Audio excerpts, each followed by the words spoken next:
And welcome to Craig's Gun Channel. This is episode, I'm not even sure which number it is now. Episode 3 for live. So thanks for joining us. We're here to talk basically on the random shots about anything and everything. Just conspiracy theories, firearms stuff, 2A news, just whatever off the top of our head. Anything we want. Anything we want.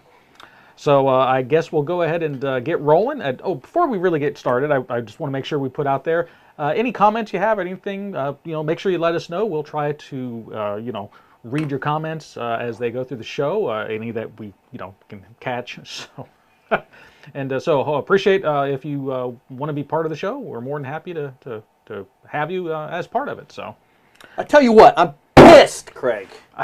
What? I'm pissed. I want a divorce. There's the papers. You said it was going to be forever, Eben. All right. So, many of you have seen all the scuttlebutt on the Twitters, on the interwebs about this national divorce or a United States breakup, balkanization, call it what you will. A lot of you have seen a lot of that chatter. But I'm here to tell you that it has always been that way. It's not new. It just has maybe ramped up here over the last couple weeks because of a certain somebody, which we'll get to. Yep. So this is going to be Let's Get a Divorce is what we're going to call this. And we're going to go down through what that would look like. Some of the hardships, the roadblocks, the speed bumps. We're going to look at everything here. So bear with us here. And like Craig said, if you have anything to add to it, we're gonna call you out and Yep. address that. So now, actually, just to make sure level set, because there might be some people here that aren't really sure what all that means. So, national divorce, just in super simple terms, what would you say that means? I think on its face, right now with the political temperature going on in the U.S. of A., I think it's mostly aimed at the red versus blue. Okay. Is that fair? I think that's fair. So, do you want to put you already got the first slide up there. So there's always been some chatter about the breakup of the U.S. It goes as far back as the colonial 13 colonies, Yep. Where Virginia didn't like Maryland, or there's always this positioning and trying to either, hey, we'll just do it on our own. Yep. We don't need to be part of these 13 colonies, and it's been something that's been brought up throughout time. Various states, which we'll touch on here. But why is everybody talking about this now? It goes back, we're just going to go back a couple years here to 2020. You're behind the picture-in-picture. Oh, I'm sorry. Technology, we're still learning. Bear with Candace us. Owens in 2020 created a stir. She had tweeted out, "I wonder if we're past the point of reconciliation with the left. Maybe we'd all be better or happier letting them pick a few states they can turn into their own country with no guns, no police, no statues, no genders, no flags, no men, and no electricity."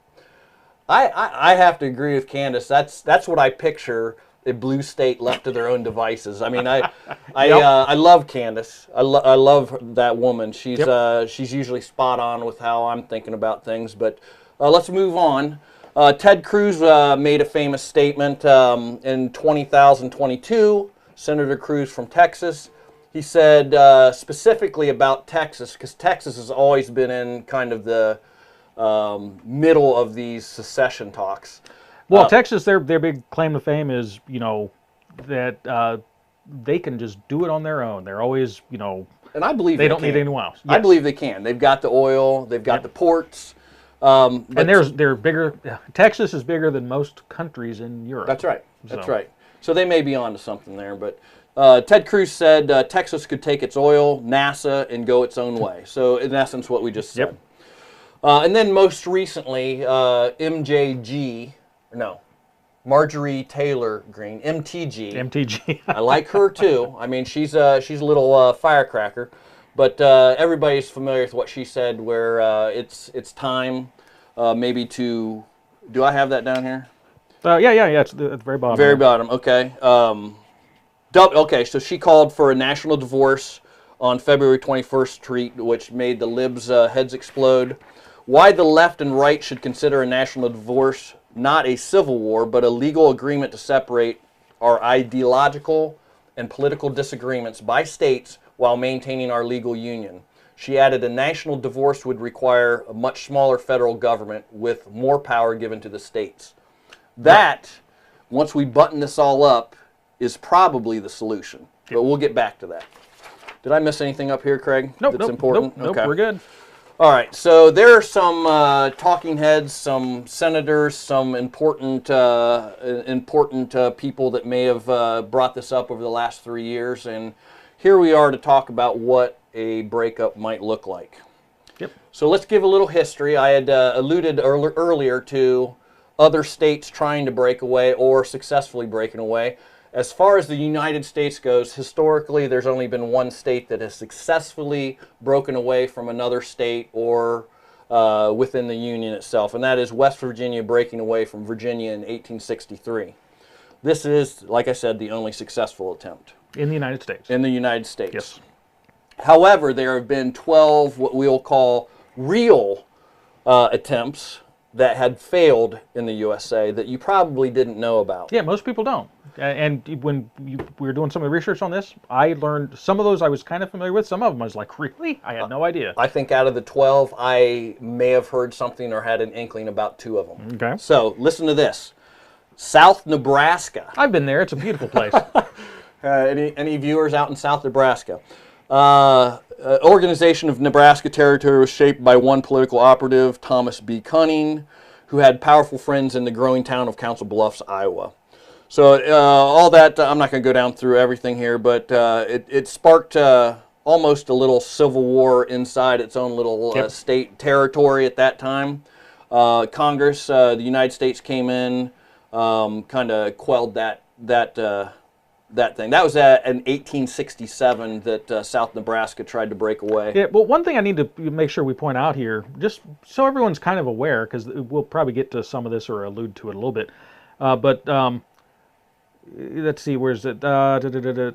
Outraged Southern Nebraskans appealed to Congress, but Congress was wary of further complicating the guerrilla fighting. So they were actually in open conflict. What do you think that looked like in 1867 guerrilla warfare? Well, it's the Civil War type stuff. But I mean, this would have been guerrilla warfare. You're thinking small groups of people. Yeah, stand up 50 feet apart from each other. Yeah, well, pick each other off. With these tactics, this probably was literally only a couple small groups of people probably had a kerfuffle here and there. Hatfield McCoys. Yeah. So I'm going to say another one, and I'll let you expound on it. The next one that's brought up is in the 1830s. Northern Maine tried to break away from Maine. Yep. Well, there again, clashes between America and Canadian militias in the 1830s almost sparked a war.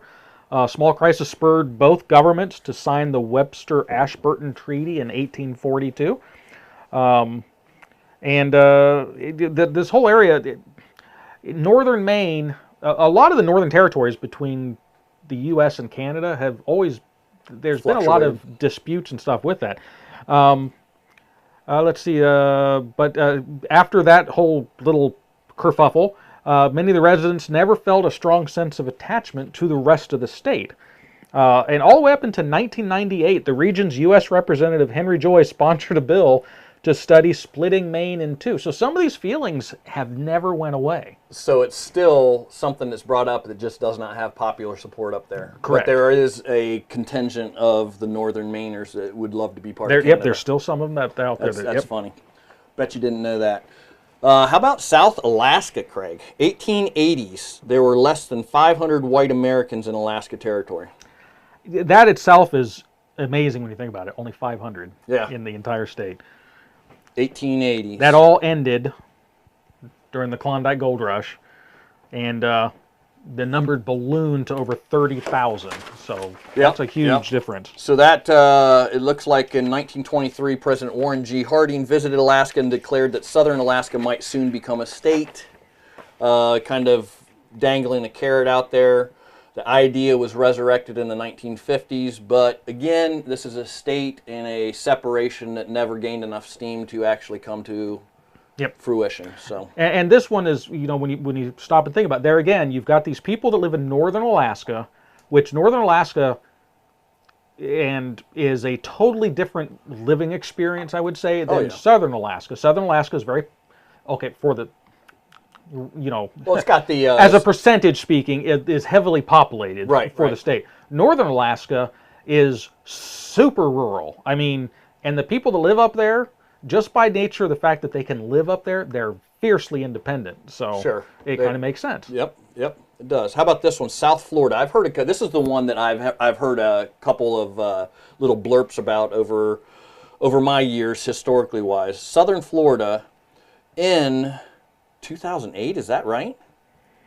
That's what it was Okay. listed as. So I didn't think it was that recent, but in 2008, some county commissioners in a Florida, it doesn't even tell you, North Lauderdale, they wanted to secede from Florida and create South Florida. So that's funny. I guess this isn't the one I was thinking about, but Yeah, this one was more, I think, and it even has in here, the resolution was meant more to express frustration. So it wasn't necessarily a real movement. It's just there was some stuff going on, and they thought, well, it was an attention getter. Right? It was attention They getter. wanted the governor or in city. Yep. Or the state Congress and all that to pay attention. East Maryland is number 5. That looks like it doesn't have dates on it. Looks like during the Civil War, East Maryland, the eastern shore of Maryland, is physically separated from the rest of the state and its society. So you guys have seen the map where Maryland kind of curls around. Is that the Potomac? I can't tell. There's a big water area there that Maryland kind of wraps around, but East wanted to separate from West. It got squashed. Looks like it flared up again. So there's, again, you have some people, families have been living in the same spot for ages, and it flared up again in the 1990s. Could have been another attention-getting. Well, it could have been, but there seems to be a theme with this, though. And if I don't know if everyone recalls, the latter 90s, there was a lot of political division going on again. Yep. So South Jersey's the next one. I can't come up with a reason why anybody in any Jersey just wouldn't want to break off and be part of Jersey. Yeah, so that one doesn't. Let them go. That one is. That one's in the 1980s also. They had some a kerfuffle, as you called it. North Colorado, number 7. Colorado has a long tradition of rugged independence. Conflicts with a lot of the left-leaning residents. So Which are the new residents. Yes. So we've got the families that have been there for centuries. Yep. And the new people coming in that are messing things up. So 2013 is the last time that the secession movement had any kind of steam, and again it fizzled. Yep. So number 8, what's number 8, Craig? Superior, Michigan's Upper Peninsula. There again, it's similar to one of the previous ones we had. You actually have a physical separation, so you could make a strong case that, well, maybe that should be a separate entity. But in the UP, they had complaints about the rest of Michigan pretty much since Michigan snagged its consolidated prize in 1836 for losing Toledo to Ohio. There was a whole there was a whole issue with that. There was actually almost a war fought over that. But let's see. I've always thought in my grade school geography classes, I'm like, what the heck? Why is the Upper Peninsula not either its own state or what's it over top of? Is that Minnesota? Well, it's kind of over Michigan, but it really, for all intents and purposes, it makes you wonder, why isn't it just part of Canada? There you go. That also. But anyway, the UP, we're all the way into, let's see, 1957 here. When a 5-mile suspension bridge physically connected the region to the west of Michigan for the first time, that spurred a bunch of problems because they liked their isolation. Yes. And there again, so the half-serious campaign briefly picked up steam in the early 80s, and a succession bill was submitted to the Michigan legislature, and a petition for a statehood referendum gathered 20,000 signatures, which isn't really that much. Isn't very much, right? But so there again, it just kind of came and went, the whole idea. Number 9, West Kansas. We'll flip through this one quickly. Seems to be the same story as before. We have the old people, or the old families in Kansas, and new people immigrating in. 1992, delegates from 7 counties went ahead and held a constitutional convention in September of 1992, but the secession movement never had a broad base enough and ran out of steam. So that kind of fits with some of the other ones we saw. Baja, Arizona is number 10. Again, kind of has the same story. Chicago, This one I can see playing into a potential divorce Yeah. Yep. situation of where we're at now. So, and we'll get into that later when we talk about city-states and such, that sort of thing. In the 1920s, the City Council of Chicago approved a resolution calling for secession. After reaching out to neighboring counties to join the movement, Chicago gave the state government 2 years to meet demands for apportionment based on population, which would give the city a majority in the state legislature. So they're given either you give us the ability to basically dominate state politics, or we're going to break away and be our own state. And that's a theme that we'll get back to also a little bit. So that fizzled out, of course. And finally, Colorado again is mentioned. When the new state of when the new state of California was created in 1850, it threatened to break the nation's fragile political balance and plunge the United States into civil war. This is something maybe we didn't really study in the history books, but I can see how that was. And the reason was, by adding California to, I'm not sure what they were back then. I'm sure they were probably more conservative. Oh, yes. At the beginning in California, with all the, what do they call them? The people going across country to settle out, all the settlers. Yep. But when California was created, it created this unbalance in the Congress, giving a certain power to a certain political party. And that had the other political party that would have lost power up in arms about it. So they were thinking about, I guess, looking to split Colorado. Is that the way you see it?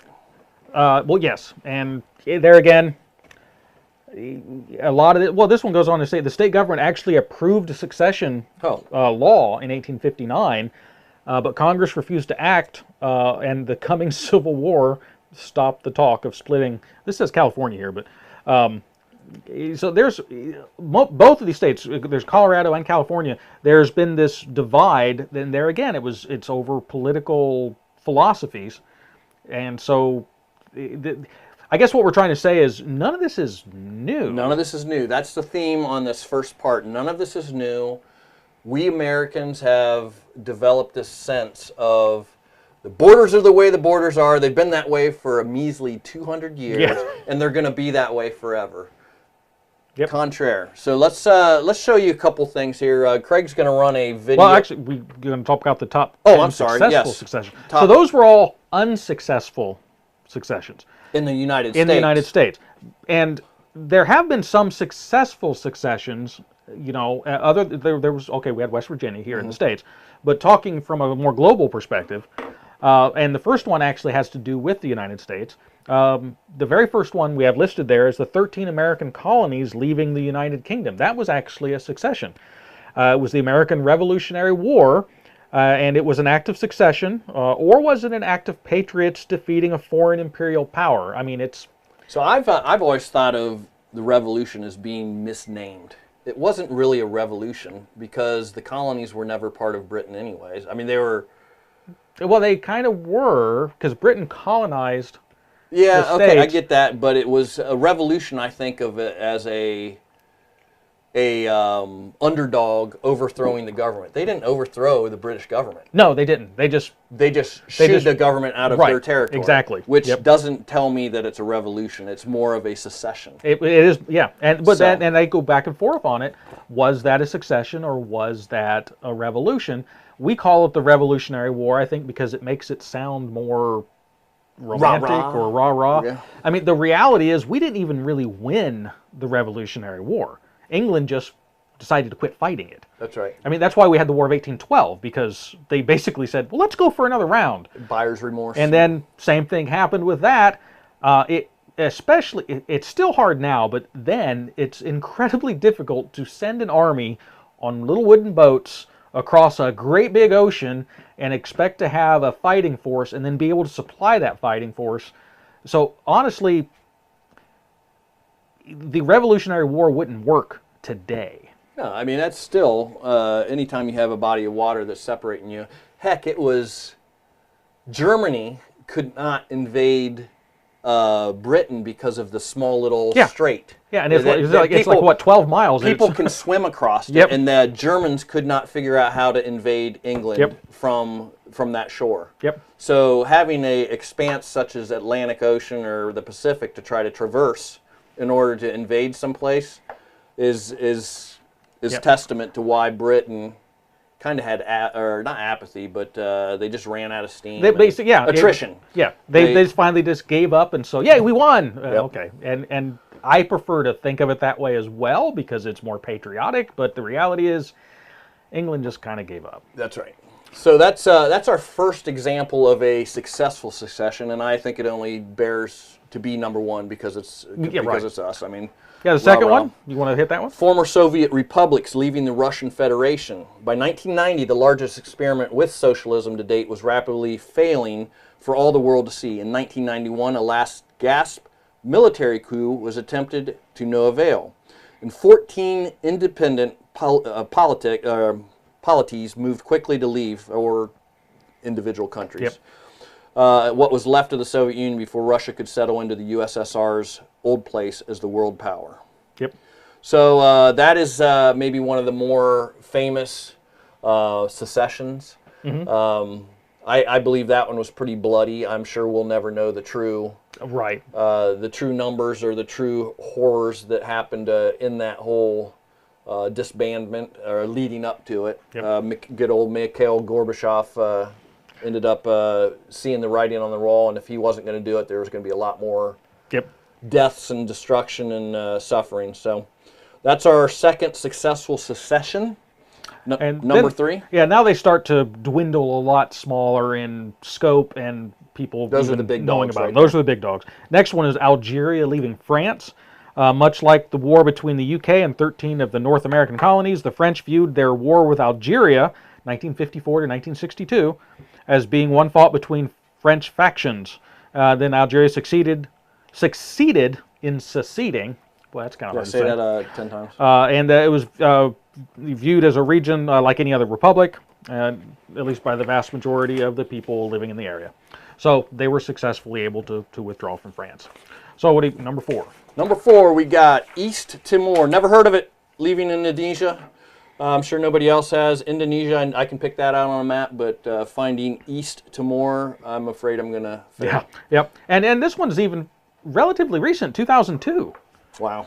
And now so I really feel dumb. And so a lot of this stuff, but here's this process started in 1975. So, okay, it was successful, and they were able to split it up. However, not a huge movement. Says that that secession over that period of time, that 3 decades that you're talking about, hundreds of thousands of people died during the struggle. So that's East Timor is as small as I think it is, because I've never heard of it. That's quite a few people. Yes, and this is kind of showing a theme as well. These secessions are rarely peaceful. That's right. Think about that. So Eritrea, help me out with that one. I'll go with that. I'm not positive. Eritrea leaving Ethiopia, another one that I could not pick out on the map. 1974 is about when that happened. Let's move a little quicker through these. Bangladesh leaving Pakistan. Everyone's aware of India and Pakistan and how they were split up, but why did Bangladesh, formerly East Pakistan, secede? There again, they share a common religion. Cultural, political, linguistic, and economic differences between the two countries are still huge, though. And so there again, they just kind of grew apart. They fought a brief but vicious 9-month war before Pakistan was forced to recognize the Bangladeshi secession as legitimate. All right, I could pick those both of those countries out. Number 7, Uruguay leaving Brazil. That one was started around 1815 and 1825. The region in the Brazilian South declared its independence from the Brazil, which had just a few years earlier declared its independence from Portugal. So it sounds like it was kind of a perpetual motion. Yes. Brazil breaks away from Portugal, and they're like, hey, well, we don't want to be a part of you either now that we're apart from Portugal, so we're going to break off. Yeah, let's keep the splitting going. Yes. And you'll see that in an upcoming slide here also, how that is very prominent. Number 8, Craig. Greece and Serbia leaving the Ottoman Empire. So we're going back in time a little bit more now. But like the North American and Algerian secessions, the violent exit of Greece and Serbia from the Ottoman Empire in the early 1800s was viewed as a civil war rather than as a patriotic struggle to overthrow a foreign oppressor. They were both part of the Ottoman Empire for hundreds of years, and because history is written by the victors, these secessions are painted in a different light by most people today. That's a very good point. History is written by whoever won. Whoever won writes the history books. That's something to keep in mind. Yep. So we'll go right on to number 9 here. South Sudan leaving Sudan. They're in the same neighborhood as Ethiopia and Eritrea, although their story is a bit different. Unlike Ethiopia, which managed to maintain its independence during Europe's colonial venture in Africa, Sudan was just a large chunk of territory created specifically to keep other European powers out of British-ruled Africa. 22-year war, Craig. Yeah, 22. That's a pretty big one. And before the officially seceding in, what year was that? 2011. Wow. So we're talking we didn't hear about real that. recent. I don't remember hearing about that. I don't either. Must have been something more important going on. But there again, it descended rapidly into civil war, and so they're again not peaceful. So Panama, number 10, Panama leaving Colombia. This is the years 1903, and the United States of America wanted to build. Excuse me, I'm going to sneeze. Take it over, Craig. Okay. We were wanting to build a canal through what's now Panama.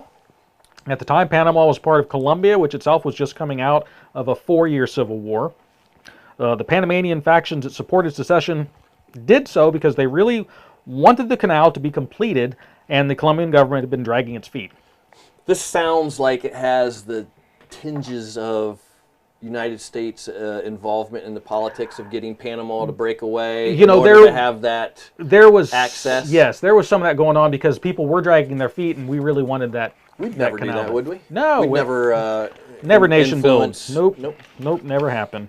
All right, so those are 10 examples of historic, global, and quasi-recent, within the last 200 years, of successful, bloody sometimes, secessions from the norm. Again, I'm trying to underpin a theme here of things haven't always been, that things aren't always going to stay the same, and it's never been that way throughout history. So what do we got next? Well, as we've talked about, we kind of started off with the fact that even in the United States, there's been several attempts at secession, only one successful one. Then you had, I guess, the Civil War. That would be an unsuccessful one, but there again, very bloody, and ultimately that secession didn't work for them. But there's always been a fair amount of what I would call public support, sometimes small, sometimes big. Well, in July, here, let me pull this up here. This is a good segue right there, Craig. So, in July of 2021, the University of Virginia, let me pull this up bigger. Boom. The University of Virginia, 41% of Biden supporters as well as 52% of Trump voters were at least somewhat in agreement with the idea that it's time to split the country, favoring blue and red states seceding from the Union. Now, I don't know if you can really see that. There's a lot going on with that map, but basically what you want to kind of look at is these were the different regions that they kind of created polling from. Now, what I see here, Craig, is yes, the South is heavy on the red, wanting to succeed. The coastal West is heavy on the blues, wanting to break away. We've always heard of the California, Oregon, Washington states being their own thing.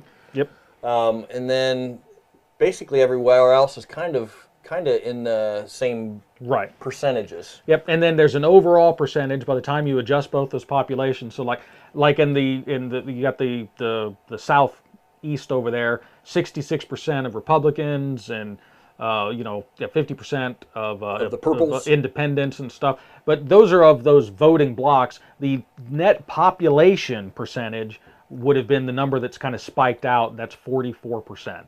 But you got the Pacific 39%, Mountains 32%, Heartland 30%, and Northeast is 34%. So when this poll was taken, what was the whole the percentages as a whole for the whole country? Well, this is where they got 41% of Biden supporters and 52% Wow. of Trump supporters. So that's quick math. If we take as a given that it's 50-50 split Yep. between Trump and Biden, we're somewhere right around 46% of Americans Right. at that point. And keep in mind, that's 2021. Just a year earlier, it was 35%. So it's growing. And in 2022, a poll showed that 50% of Americans.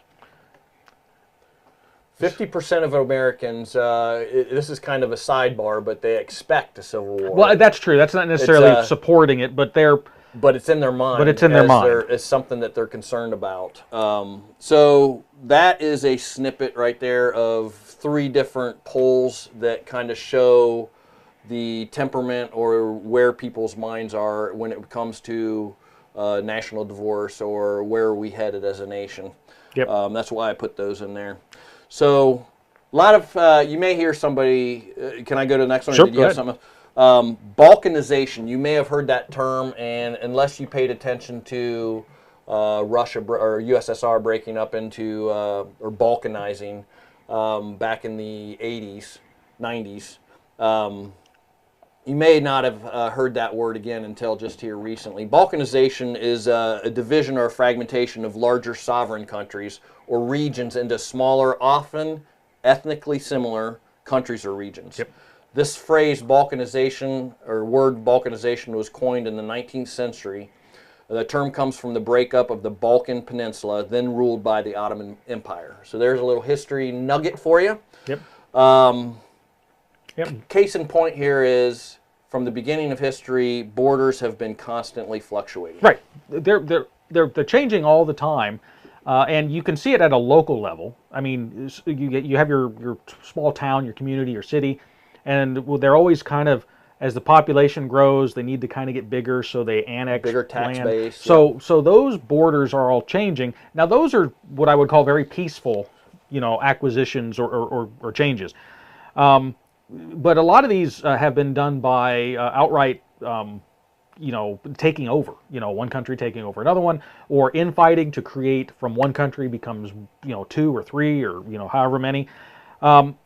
And Americans, for some reason, think that the U.S. is different, and they assume that the borders can't change, even though history shows differently. Yep.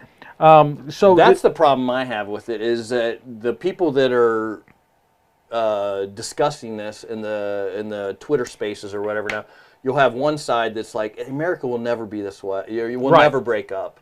What's the basis of that? I mean, what's the historical honestly, proof? the main basis of that, quite honestly, is the fact that our country has been so fortunate, and a lot of that's because we're surrounded by those big oceans we talked about earlier. Our country has never really, other than the Civil War and the Revolutionary War, but I mean, in what I would call, in the history of anyone who's currently alive, or even with relatives that are alive, we've never seen war. So we've never seen the true hardships and stuff that come from that, and the changing geographies and political divisions that result from it. So we think we're immune. And so, and the reality is it's just, there's so much conflict that's going on right now. So, I mean, why do we think we're immune? Cultural, political, religious, racial, economical, all those are different factors that drive some of this stuff. And we have some things listed here, some of the things causing conflict between, and we'll call it just blue and red.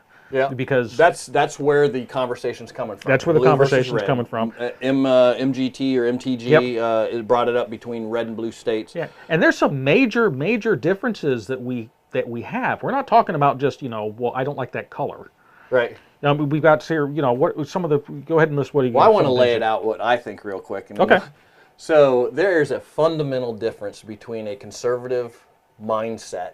Yes. And a socialist or we'll call them Democrat mindset.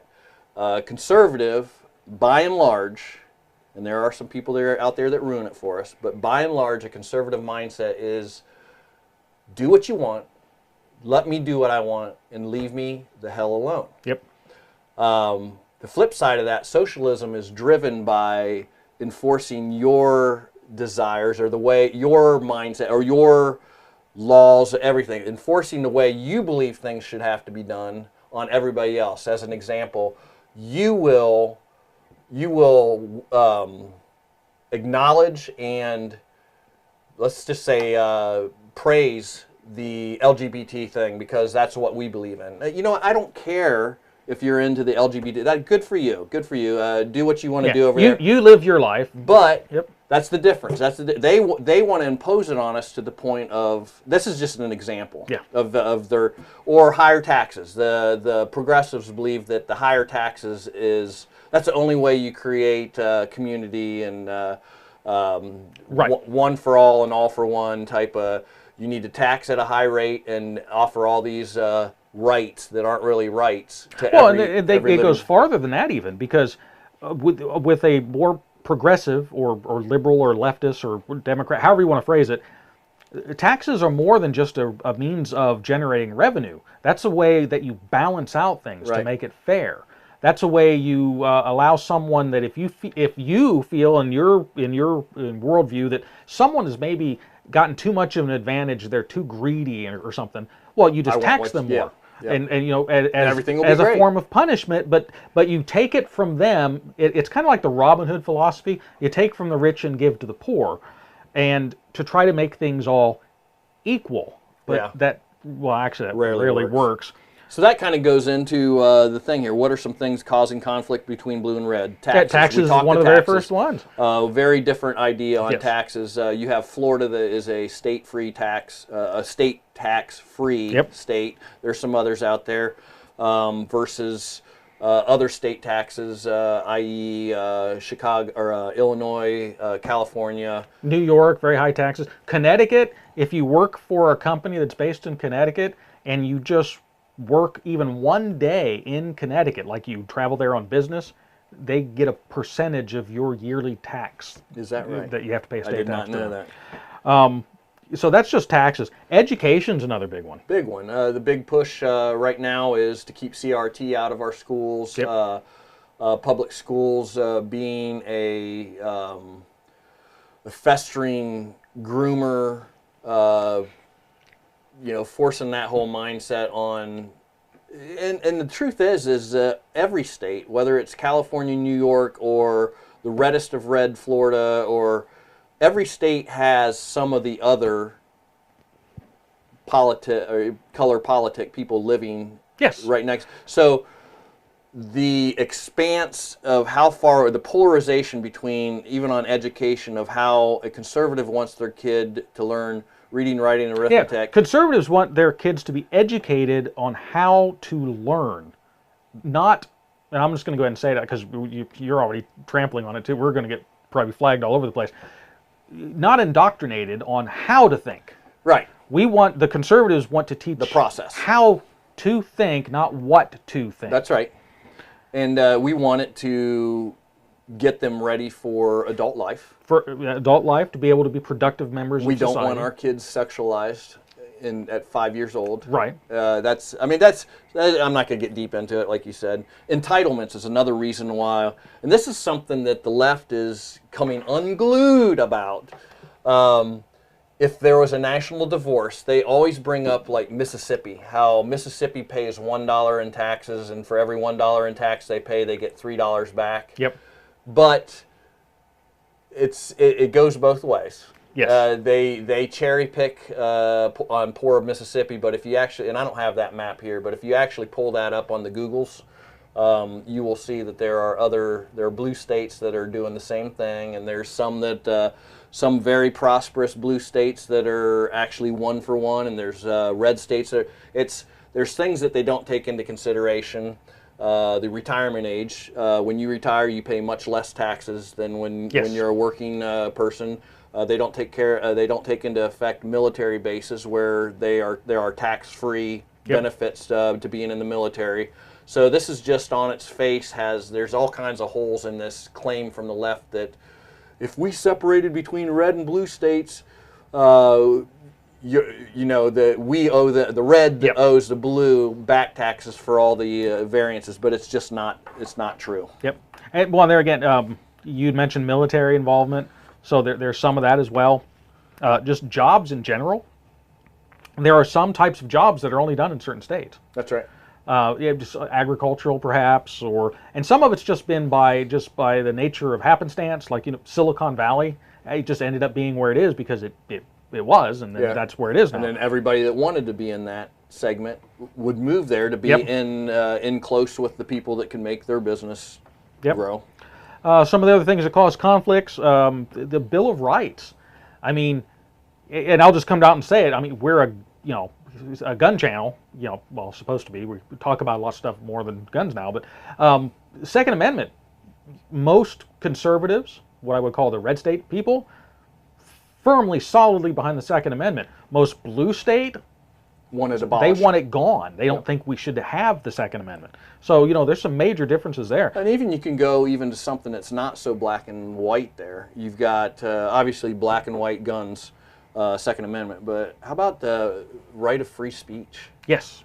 Where you see there's a difference in the vision of what the First Amendment actually says and how it's translated as to a point where is the government allowed to involve itself in free speech issues, which it clearly is not, but the interpretations maybe from a blue state are a lot more lax on that versus a red state that says, no, you're out. Yeah, freedom of religion, freedom of public expression, all of those are big points of conflict, between the two. That's a big one. I think that's a big one. That is a big one. Corporate government collusion. That's kind of what I alluded to there with one side might be okay with government getting involved with YouTube or Twitter in order to seek out political enemies and kind of quiet them down a little bit, throttle them down a little bit. Quiet down that, what they would call disinformation when it's just information they don't agree with. Right. Personal freedoms versus collective good. That's a huge one. Conservative red state people are very much, you should be able to do what you want without someone telling you what to do, whereas the collective good are, the mask debate's probably one of the biggest ones. The personal freedom and the conservative red states are like, if I don't want to wear a mask, I'm not hurting anyone else but me. The collective good side, it's like, well, if you don't wear a mask, you're killing me. Hive mentality. It's a hive mentality, and there's pros and cons to really all of it, but there's like no possibility of a debate anymore. Right. There's these two entrenched camps. And if camps. there is an alternate view, what happens to them because of the previous? Then it's disinformation. It's disinformation, and you're not allowed to spout that. So. Right. Assimilation, immigration. I mean, that's another one too. So I think we can all agree that there's a clear-cut difference between a red state's opinion of immigration, which I would like to say America became great because of immigration, but it is because of the type of immigration and the process. We didn't become great because we just let anybody here that wanted to come here. Right. We became great because we chose certain numbers of people with certain numbers of skills, with certain numbers of that would benefit or enrich our already great American. Yep. And we were also at a different time then. When you go back, we did have what I would call open borders at one point in time. Mm-hmm. There was when the big immigration rush, the whole Ellis Island thing like that. It was pretty much not as open as what people think it was, but it was pretty easy to get here. You just had to go through the process. But that was what one of the differences was. You had to go through the process, and then you were expected to assimilate. You were expected to learn the local languages, the local cultures. You could maintain your own ethnic identities, but you were supposed to want to become part of the American collective experience. That's why they came here, is because they wanted that opportunity. Good old Teddy Roosevelt once said, kind of along this same line, he once said, "We welcome the German and Irishman who become American. We have no use for the German and Irishman who remains such," meaning not assimilating. Roosevelt also pointed out monolingualism as a unifying creedal formulation process. I don't even know what that means. "We believe that English and no other language is that in which all the school exercises should be conducted. He must revere only our flag. not only must it come first, but no other flag should even come second. Yep. This right here, for the last 10 years, we've been seeing this whole thing with, I'm not even going to name the countries, but I've seen flags of other countries hanging out there in their... Yes. I guess it's very clear that a lot of the, I'm not going to say all, but a lot of the people coming across now, they have no intention of becoming American. Right. They want to maintain their own. Yes. Take the good, what they can get from us up here, but maintain whatever their identity is from where they came from. And for those of you people that might think, oh, well, Teddy Roosevelt, he was one of those haters. Well, it wasn't just Roosevelt. Oh, really? Really. In 2008, who would you be talking about? 2008? Yeah. Barack Obama also echoed the same sentiment when, this is a quote from him, "When I see Mexican flags waved at pro-immigration demonstrations, I sometimes feel a flush of patriotic resentment," Obama wrote. Who said that, Bush? Yeah, no, I'm pretty sure it was the other Obama. Oh, it's Barack? Yeah. Barack Obama. Yep. Interesting. Yeah, when I'm forced to use a translator to communicate with the guy fixing my car, I feel a certain frustration. All right, fast forward 15 years. Is that a racist statement? Absolutely. It would be considered that now. Yep. 100%. Barack Obama, Hussein Obama, Yep. may have been a racist in 2008. Yep. All right, another one, Bobby Jindal. I don't know if you guys know him. He's been in the kind of conservative circles for a while. Infamously argued against hyphenated Americans. This bugs me. Yes. Actually, why? Yep. Why are you a German American? Why are you a Bolivian American? Why are you a Italian American? Why are you an African American? That's bullshit. It's, are you an American or not? And there doesn't need to be a prefix and a hyphen. Right. Are you an American or not? Yep. Cut that crap out. That just makes me angry. Yep. I would agree with that. So we're talking about, we've mentioned now the fact that, okay, there's a lot of in historical precedent where people have wanted to have kind of a national divorce. It's occurred in other parts of the country. It occurred to a very limited basis in other parts of our country. It's occurred in other countries throughout the world. But just how big is this, really? I think people don't understand just how much all of these borders and political divisions, how much actually changed. So we got a little quick video montage here. We'll go ahead and start it up here. Yep. So for your friends that say it'll never happen or has no historical basis for happening, check this out. This is Europe from 1100s all the way up to present. Look at those borders as they flip and flop between countries. Heck, I don't even recognize this right now. I mean, I see a little France right there. You got the Holy Roman Empire. Holy Roman Empire was ginormous. You got the little boot. I don't even think that says Italy right there. Hungary, I think that's kind of stayed similar for probably the longest in this whole flip movie so far. You've got Bohemia there. You've got, what is it, Lithuania, Hungary. England has formed. France has remained kind of consistent, and England has remained kind of consistent. All right, right now we're into the Christopher Columbus era right there. Spain, Portugal was a big deal. Look at Russia. Check out Russia's borders. Poland is fairly large. It looks like it has Ukraine in it right now. Yep. The current Ukraine. Now look at Poland. It's all over the place. And look at all those countries springing up where what was one area in Poland is now turning into all these other little countries. We're only into 1700s right here. Okay, so now we're looking at rolling up on the American Revolution. France, Spain looks kind of similar to what we are today, but look at France's borders. It's still flickering on the outside. Spain is losing everything, coming back, losing everything, coming back. You got Hungary, you got the Ottoman Empire down there still messing around, shrinking, shrinking, shrinking. Russia's big, little, medium, big, little. This is a great representation. Now we're into the 70s. We just blew through the Second World War. Now, if you asked anybody that had any history classes in the last 30 years, that's what they would have seen right there. Yep. So now let's look at North America. Check this out. Okay, this is pre-Christopher Columbus, pre-anybody exploring the New World. Iberian Union. Now we got France into the Canadian and New England states there with a little bit of England. A little bit of Denmark in there. Now we're up to almost 1700s. Look at France. France just spilled right in here. And do you remember this in your history lessons, that France dominated, what, 75% of the geographical mass of what we know as the United States right now? Yeah, they don't talk about it nearly as much as they should. All right, because they didn't win, right? Yeah. It's they get to write their books. Check that out. All right. Now we got some of the Central American... yeah, we just blew right through the Civil War there real quick.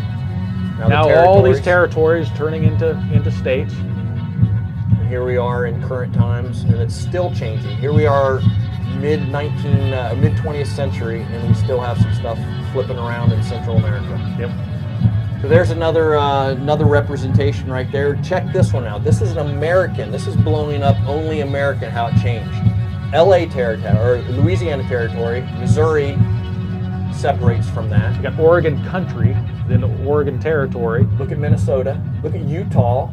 Nebraska shrinks down into a fifth of the size it was originally. That is crazy. Is that not the craziest thing? Who are you to say that the borders are going to stay the way they are now forever? I think that's a fool's errand. Yeah, you could almost argue the point, how have they stayed as solid as they have for as long as they have? I think that's probably the more realistic argument right there, is how in the heck has it stayed that way for 100 years? Yep. And now part of that is because, there's the reality that usually this will involve some type of conflict, and I would say as a general rule, overarching for the entire planet, so I'm including everyone, we have become a little bit more, I would just say, civilized, to the extent we're not as willing to just, let's go wake up today and go kill a bunch of people. You think the nuclear warheads have anything to do with that? That does, yes. A little bit of deterrent? After World War II, we suddenly reached the kind of the pinnacle of the ability to eliminate your enemy, to the point of you are eliminating your enemy. Right. So it's not, the death count now is not going to be in hundreds of thousands or even millions, but multiple of them. So now that we've established that borders don't stay forever, there's no law, there's no universal or natural law that says borders need to stay forever. So now that we've established that, what are some potential maps that could come out of this national divorce? Evan did a lot of research in this and found several, and these are not. We're not proposing these or anything. These are just ones that are out there that people have thought up and based off of criteria, data, statistics, etc. And the first one we're going to pull up here. Go ahead and pull this up to full size here. This one was actually created by a Russian professor who predicted how the U.S. will split, and this isn't necessarily that the U.S. is going to split into subdivisions of U.S. properties. There's a lot of assumptions here that, for example, on the western seaboard, the divided states, the California Republic, will be part of China or under Chinese influence. The entire middle of the country, the Central North American Republic, part of Canada or under Canadian influence. The entire Northeast may join the European Union. I can see that happening. I can, yes. And then you've got the entire Central and Southeast. The Texas Republic will be part of Mexico or under Mexican influence. And then Alaska will go to Russia. So this Russian professor basically is essentially saying that we're going to subdivide to the point we're going to completely lose our national identity. So that's one. That's interesting. So, number two. All right. So this one is a political scientist rendition of what he sees it breaking up as. What I like about this map and what I see as being likely is the coastal California running down into Arizona and possibly even New Mexico and grabbing that blue area of Colorado as one state. I see that, but the one thing I do see as being that they left out here, I see that leaking up into Oregon and the Washington state up there for the bond between those coastal states. I do like how they include Idaho, Nevada, Utah, Wyoming, all those Midwest states. I see them, if something happens, they're all going to stay together. Yeah. They're all going to Yeah. they're all going to stay together no matter what happens, and it might even leak over through Iowa and catch the rural parts of Illinois, in my opinion. But Texas, like we talked about before, is clearly able to stand on their own. In this rendition, they kind of see Texas and Oklahoma doing an alliance and doing their own thing, which is both somewhat likely and maybe not.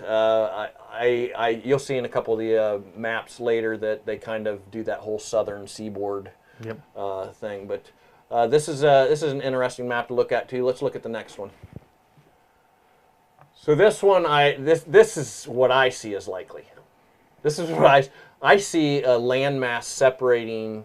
If it split into two, like liberated states of America versus and the Pacific states of America, as they would. I don't even have a geographical example of two completely continental separated areas kind of being together with that big red swath down through the middle.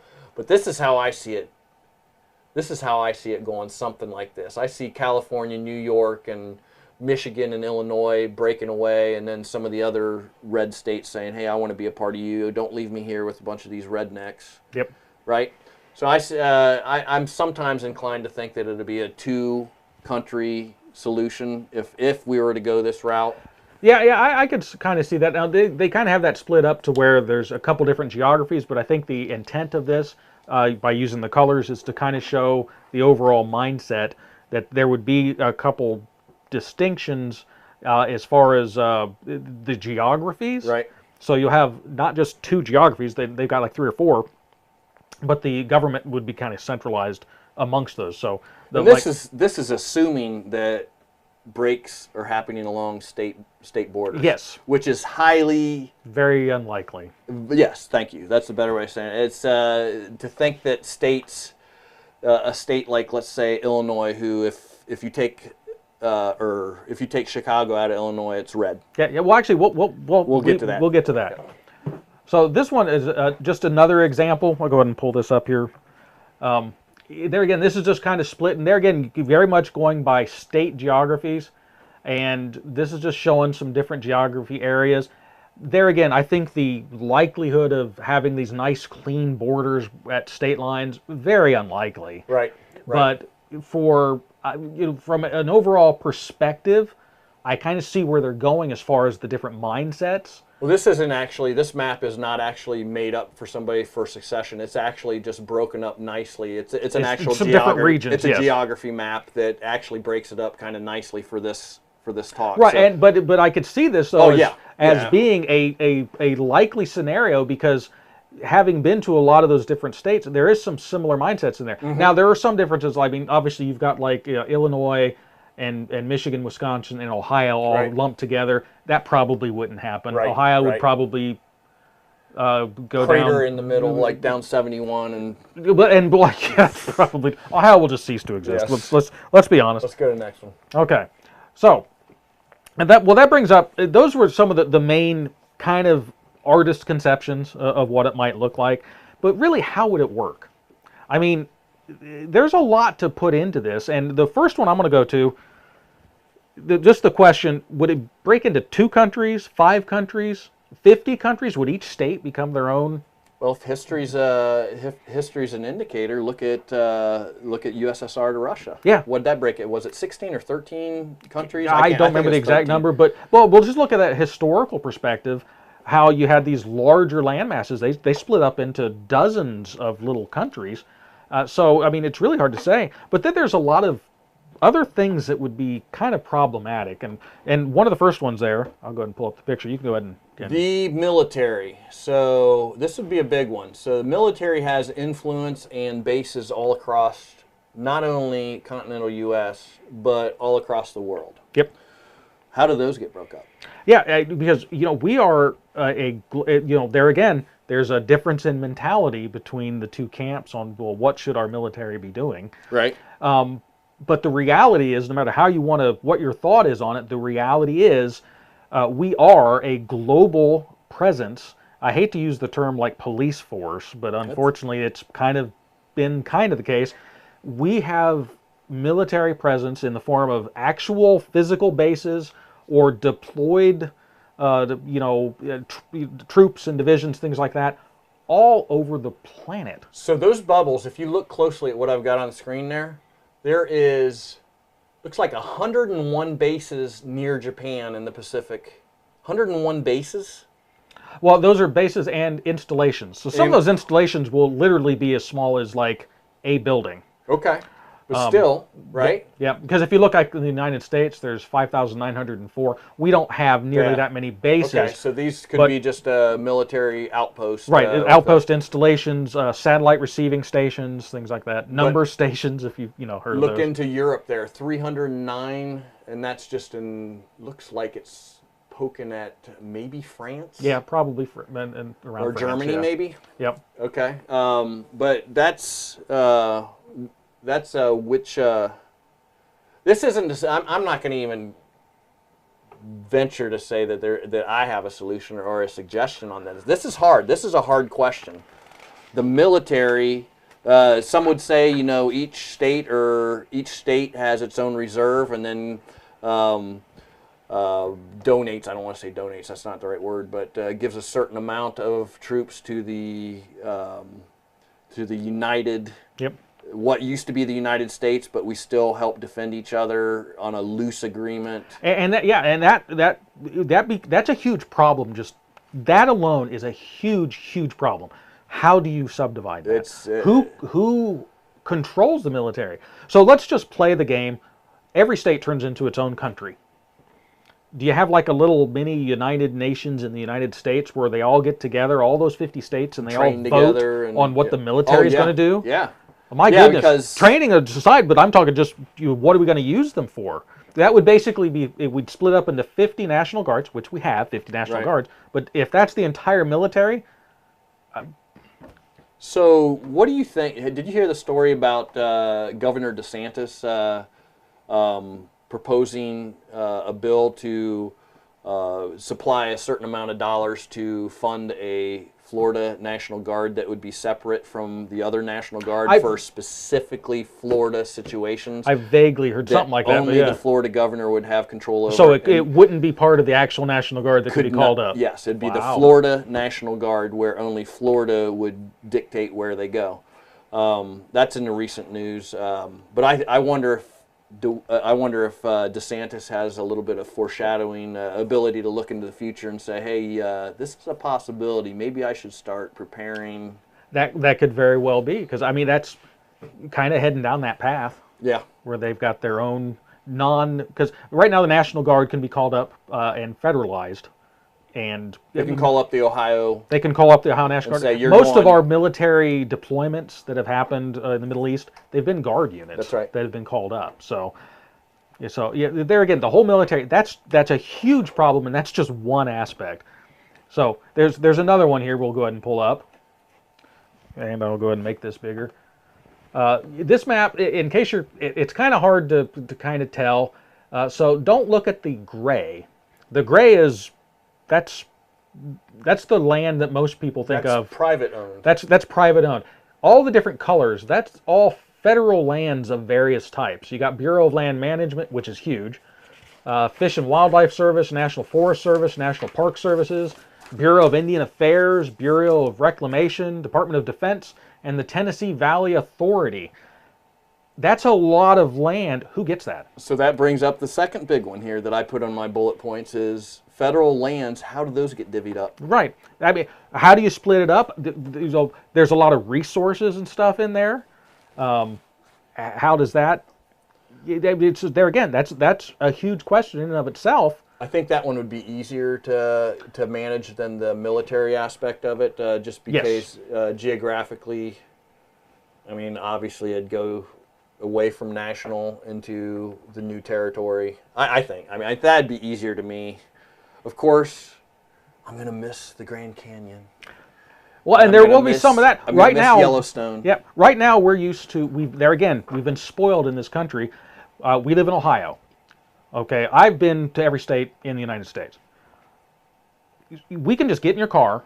I mean, we could like wrap up our show right now, go hop in the car, drive for, well, a long time, and go visit the Grand Canyon. Okay? That's a freedom that we have in our country that we've had. In Europe, under the European Union, you can kind of do that now too. But there's still some places that you still have to stop and show your papers. Yeah. But prior to the European Union, about every 50 miles you would run into another country. And if you didn't have the appropriate reason and permissions, you weren't allowed to cross that border. Yep. And so if, say you wanted to, let's say every state divides up again. We would have to have special permissions and passports to go through 6 or 7 different states just to go look at the Grand Canyon. So, yeah. And it's not too far of a stretch that some of these states that hate each other or territories that hate each other, they'll shut that border. Ask how it went for the West Germans trying to get to migrate to the East Germans. How'd that work out? For a lot of not them? Too well. Yeah. I mean, for some of our younger viewers, maybe you don't remember this. You probably just heard about it and old people talk about it. There was a thing called the Berlin Wall. You were not allowed to cross that. And people died trying. Yeah, you risked being shot. So our next one real quick here, vote block showing state results as of 2020, correct? Yes, this was the 2020 election. I'll go ahead and just pull it up like this. This shows the overall division of how the states voted. So this is the electoral vote map.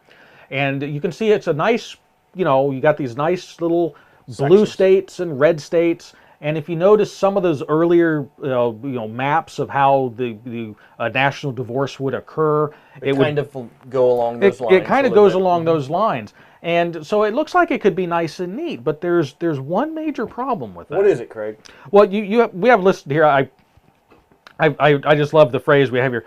What if you're trapped in a leftist hellhole? Well, here's how that happens. And quite honestly, I'm going to go ahead and pull it up here big. Because this is the map that people think of. So they think of, Ohio, okay, we voted red. And, Illinois voted blue. Rough numbers, no matter, if you did a state breakup like this, you are pissing off 50% of every state. Of every state, there's going to be almost a half of them that are not happy that they're in the state they are because they are now either a red state or a red territory or a blue territory. And they're going to want the hell out of there because they know what's going to happen. Their ability to sway elections is gone. Yep. So and look at this. This is the part I really want to watch. Look what happens when you subdivide the voting results down to the county level. Oh, yeah. Oh! You seen this before? Yep, I've seen this before, and it never ceases to amaze me. The reality is most of the entire country, geographically by land, by landmass, and by where people live, and by population density in most of that landmass, votes red. Mm-hmm. They're conservative. The problem is, or the difference is, you have these mega population centers, these cities, and the sheer volume of people that live in those small little tiny geographic areas give them a huge voting block. Some people might call this a clue of what this isn't necessarily red states versus blue states, but it's urban versus rural. There it is. So yep.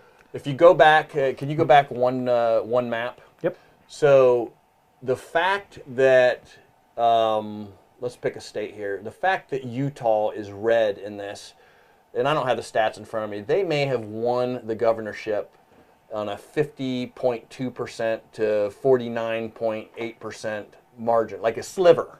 Oh yeah, it could like vary. A sliver. Yep. So just by looking at the states as a whole is not a real good indication of how much of that state is really red or how much of that state is really blue. Right. Pull up the next one again. I want you to look at California. And blow it up here. So geographically, I think it's probably a fair assessment that it's a 50-50 split as far as geographic red. Yes. But it consistently votes on state politics. Governorship is consistently a 70%, 30%. Yep. And actually, because of the metro areas. Yes. And actually, if you subdivide it even further, because this is a split down just by the county level, some of those counties in California are massive. If you actually subdivide it even further to a local municipality block, shrinks. the blue shrinks even more. Yep. And it's already bad. Look at Ohio. Ohio, okay, we're a red state. And that it saddens me every year. We're turning more and more purple, but it's just, look at those blue dots. Those are all the major cities. Dictating how we live Yes. out in the sticks. Yep. So it's amazing to me that we even teeter on red, having 3 major, top 50 population yes. centers in America. We have 3 of them in our state, and we still somehow are able to Yep. make it a battle Yes. every year. So, Yeah, all right. So that's something to think about. It's, in my opinion, it's more likely that state lines will not be taken into effect if we get down to the nitty gritty. Right. It's going to be more of a not really city states, but city-state kind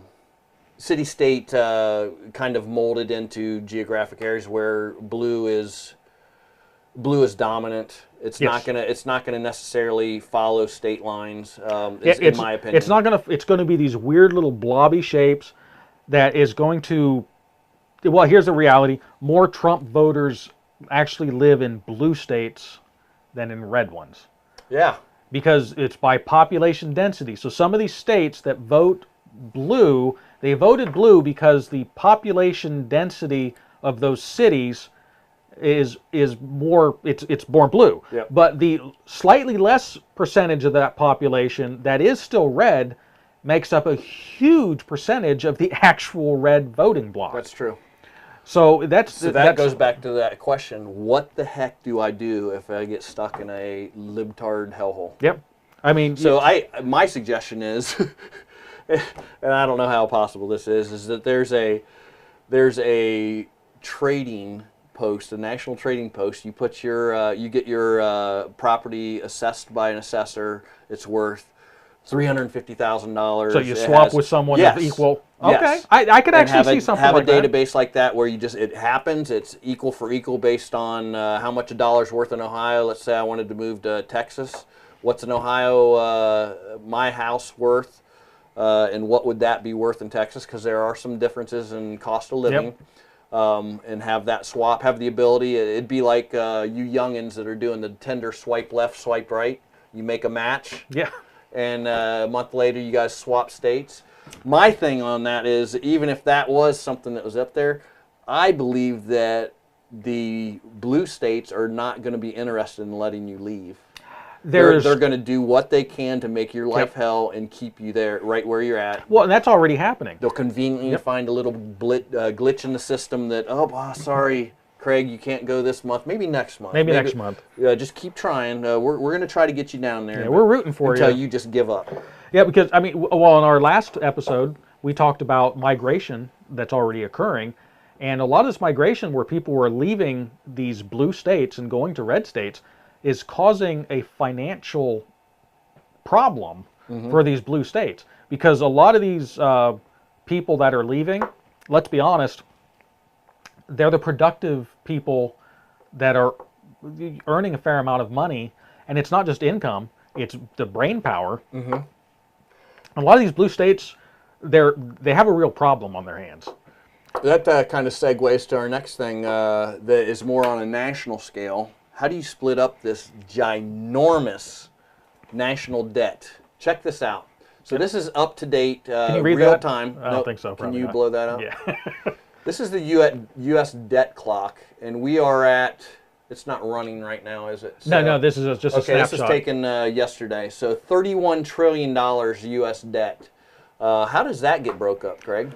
That is another one of those, that's a real problem. It is. Because everyone, that's, okay, it's just like you rent an apartment with, 3 of your closest friends, and then you realize that you all hate each other. And so you all decide to, I'm just going to hit the road. Someone's getting stuck with that lease bill.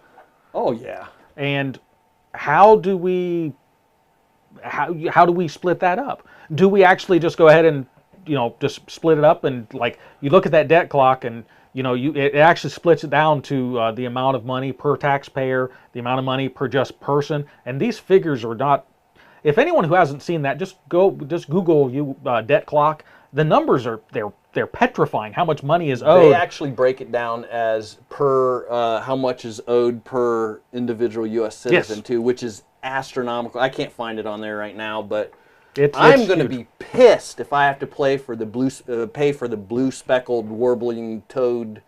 Well, even if you played the game of everyone just has to pay their own. So what, are they going to send a bill to everyone? It's like, oh, by the way, we've decided to split the country up into these little parts. Everything's going to be great. You can move to the place you like. Everything will be happy. But you have to write a check for $318,000 so we can settle our debts. I mean, how's that work? Or are we just going to say, we don't need to pay this money back anyway? That'd go over well with the people that are holding our bonds, right? China, Germany, Russia. All these foreign powers that... France. It probably wouldn't go over well. No, I think that would be the best way to get the world versus the formerly known as United States war going on right there. And actually, I just want to put a shout out here. Sammy P. If there was a national divorce, how would that affect the global economy? And that's kind of what we're talking about here. The U.S. dollar, it's teetering right now, but it's at this moment, at least as of 9/15. It is still the preeminent form of commerce worldwide. For now. For now. What would happen if suddenly because it's backed by the full faith and credit of the government of the United States, if the United States wasn't the United States anymore, I think you'd see a run on the people cashing in their bonds. That would be a problem. So that would be a major problem. And then, okay, so that's the global side and the amount of money. It's national debt, but that affects global side. Social Security. Oh. Same type of thing. I mean... So let's look at Florida. The perfect example. Florida has a large population of retirees that are basically living off of their Social Security and their pensions, etc. Yeah, they're now drawing from the system. That's right. So now Florida breaks away, and they have an inordinate percentage of snowbirds down there. Which they do. How is Florida going to fulfill the obligation that they were promised for the last 50 years of employment? We're still going to keep paying that Social Security with the now defunct national government. It's not there anymore. Right. You're right because the person that was going to pay you that monthly payment was the U.S. government, and it's gone. I mean, Florida can't just sit there and tell them no. No. I mean, they've got to figure out a way to do it. Yep. So there's that. And we all know it's insolvent, right? What are they predicting now? Social Security is insolvent by 2030, right? Isn't that right? Yes. 2030 is insolvent. Medicaid is going to be insolvent in 2035. Yep. So two of those things that we just talked about, Social Security and Medicaid, what happens? It's a quagmire, man. There is no solution. Yeah, there is. I can't think of a solution for that one. And then, of course, it's been brought up. Actually, Marjorie Taylor Greene, one of the things she said, if the country split up, the states would, or the taxes would go down because the government doesn't have to be as big. Well, what about all the people that are living off of the taxes right now? I mean, people on pensions, things like that. More than likely, tax burdens would go up because you suddenly would have to come up with this money. I agree. Entitlements, people aren't just going to be able to flip the switch. Yep. If they haven't broken the cycle of living off of entitlements their whole life and their parents before them. Yep. I mean, that's something that's going to have to continue in some way or form, or at least have a plan of how to wean yourself off of it. Yeah, that's another huge problem that they've got to figure out a solution for. Then, of course, the other just administrative details. I mean, new governments, new structures. But yeah, multiple presidents and constitutions. You got to write those constitutions. It took a long time to. You got to ratify them. You got to. It has to be ratified. It has to be approved by everyone each individual governing body is going to have to come up with their own constitution. And then, of course, the biggest one is: can we split peacefully and avoid a bloody civil war? And history shows no. History shows no. History shows no. I am of the playbook. I have faith in America. We can do it. If we're going to do it, we can do it without a bloody civil war. I just know that's a long shot. That's a Vegas what they call a long shot in Vegas. But yeah, and you know we're actually kind of going long on this, you know, or this show at this point. So I guess we'll just go to closing thoughts. What's yours? Well, I think the easiest way to avoid a divorce and the easiest way to avoid civil war is to revert back to federalism. Get rid of the big government. You've got these people in Washington, D.C. that are 2,000 miles away from West Coast, dictating laws and such for there. It needs politics, and it's local. Yep. It needs to be at a local level. Break the rights back down to the states, have a loose federal government, takes care of our military self-defense, similar to what we're doing right now, maybe not so much interventionism. Take care of our interstate commerce, roads, infrastructure. If it's outside of that, federal government has nothing to say about it, nothing to do with it. States handle everything inside their borders from a state legislature. And from being the way it was originally intended to be. That's right. Go back. That's right. That's the only way to save it, in my opinion. And actually, I think overall, I probably agree with that. We kind of talked a little bit. We didn't want to talk together too much about it before we did this show, because originally, you know, my thought, I don't have an actual solution. I don't think anybody does. I don't think anybody does. But I think what you're proposing there, I think it's probably the best shot that we have. Here's my concern. I don't see how, if we don't change something, I don't see how we remain peaceful. Right. The trajectory we're heading on is heading to violence somehow, whether it be a civil war or just some other type of conflict, because the two camps are just getting further and further apart and more entrenched, and it's not even a difference in like overall governing philosophy anymore. We have two totally different belief systems.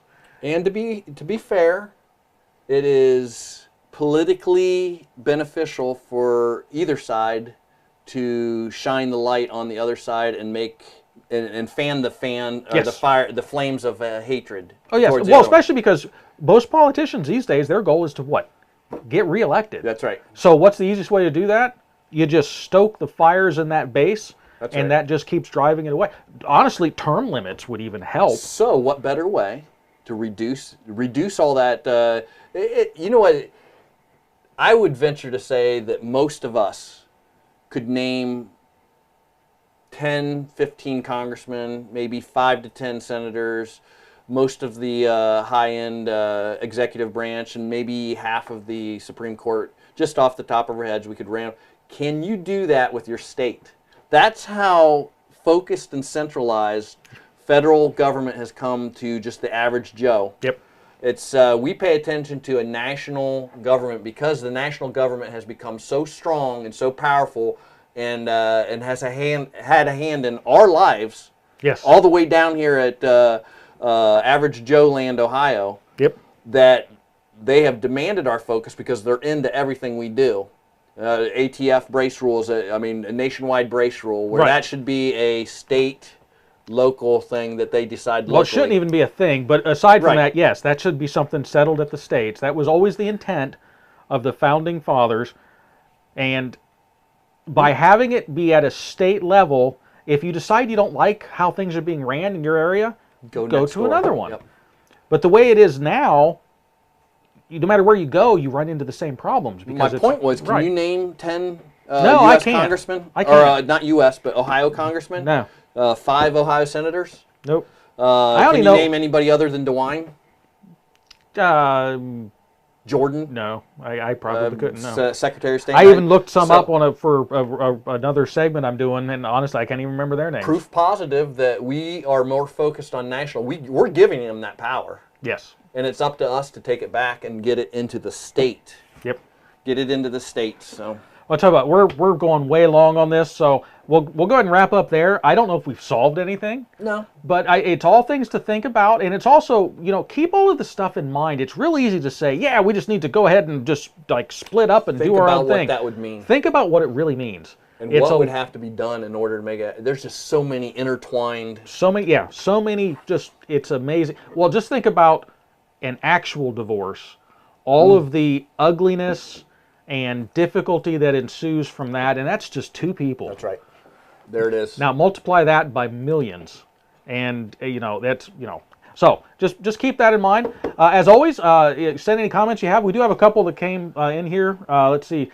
There was Basami P. Already talked about that one. Savacito, I have no idea. I assume you're talking about my hat. I don't know who the Eternal Brothers are. I saw this hat on the internet and I thought it was cool. And I said, I want that hat. Ordered it, and it was showed up on my door a couple days later. Now, I'm going to say you should probably know what something means that you're going to put on your head. Tell me what it means, Savacito. Now, mine, this is Norton Sporting Goods. So, great people up there in Waldo, Ohio. So absolutely. So I guess we'll go ahead and wrap up there. If you have any comments or anything going forward, please let us know. If you like the content, make sure you subscribe. If you like the video, hit like. Please share with your friends. If you hate this content and think we're the biggest buffoons everywhere, share with all your friends so you can all make fun of us. Are you going to sign my divorce papers? I might have to. Yeah, we're done. Yeah, we're through. We're done. Hey guys, thanks a lot for tuning in. Thanks we'll a lot. catch you next time.